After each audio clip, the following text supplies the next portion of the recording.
안녕하세요. 학부모의 자격, 어릴 때부터 말 잘하는 아이로 키우자 라는 제목으로 오늘은 강의를 해보겠습니다. 미국의 정치인들은 대중들 앞에서 말하는 퍼블릭 스피킹 훈련을 특별히 받는다고 합니다. 왜냐하면 정치인들은 자신의 소신과 주장을 대중들에게 설득력 있게 그리고 정확히 전달해야 하기 때문입니다. 또한 그들의 말에는 항상 대중들의 시선이 집중돼 있으므로 실수 없이 신중하게 말을 잘 해야 하기 때문입니다. 말을 잘한다는 것은 자신을 자신 있게 잘 표현하고 상대방과 원활하게 의사소통을 할 수 있다는 것인데요. 서로 다른 사람들이 함께 살아가는 세상에서 서로 잘 소통하고 이해하며 살아가는 것은 우리 모두에게 무엇보다 중요합니다. 특히 자라나는 우리 아이들에게는 말할 것도 없는 힘이 되겠죠? 전문가들은 말을 잘하는 기술은 시간이 걸린다고 말합니다. 때문에 어릴 때부터 학교와 가정에서 꾸준히 연습하고 훈련해서 자기 것으로 만들어 놓는 것이 중요합니다.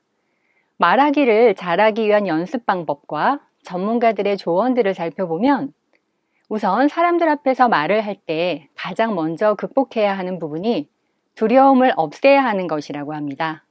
아이들이 어릴 때는 그러한 두려움이 없어서 말하기 연습을 시작하기가 좋습니다. 말을 잘하기 위해서 가장 중요한 것은 무엇일까요?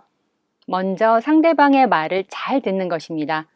상대방의 말뜻을 잘 듣고 이해해야 자신의 의견을 또 제대로 말할 수 있는 것입니다.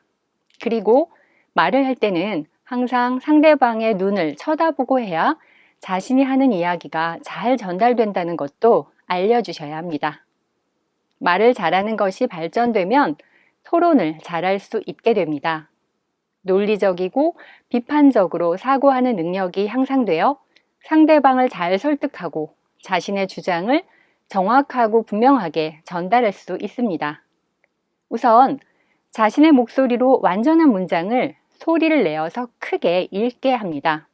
이것은 처음 단계의 말하기 연습이면서 가장 중요한 말하기의 시작입니다. 미국에서 초등학교 저학년 수업 시간에 하고 있는 것인데요.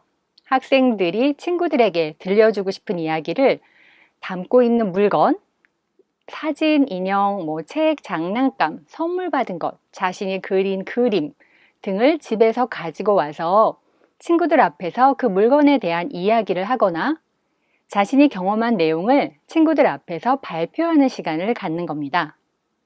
아이들이 자신의 이야기를 친구와 공유하는 시간인 거죠. 이 방법은 아이들 자신이 말하고자 하는 것을 반 친구들 앞에서, 즉 청중을 앞에 놓고 말하는 기회를 가짐으로써 사람들 앞에서 말하는 자신감을 키워갈 수 있는 좋은 기회가 된다고 합니다. 자, 방학 동안의 경험들이 또 좋은 소재가 될 수 있겠죠? 가정에서 이렇게 아이들이 말하고 발표할 수 있는 기회를 자주 만들어주는 것이 중요합니다. 가족들 앞에서 또 부모님 앞에서 할아버지 할머니 앞에서 주제를 정하거나 자신의 경험을 문장으로 써서 큰 소리로 읽게 하세요. 일주일에 한 번 정도 학교에서 배웠던 내용을 주제로 수업을 해보게 하는 것도 좋은 방법이 되겠죠? 요즘은 코로나 시대로 아이들이 글을 읽고 하는 훈련도 하기 어려웠지만 말을 하는 훈련이 너무너무 부족한 시대라고 합니다. 이제 가정에서 어머님들이 조금만 아이의 말하는 습관을 향상시켜 주시도록 도와주세요. 다음 시간에 만나요.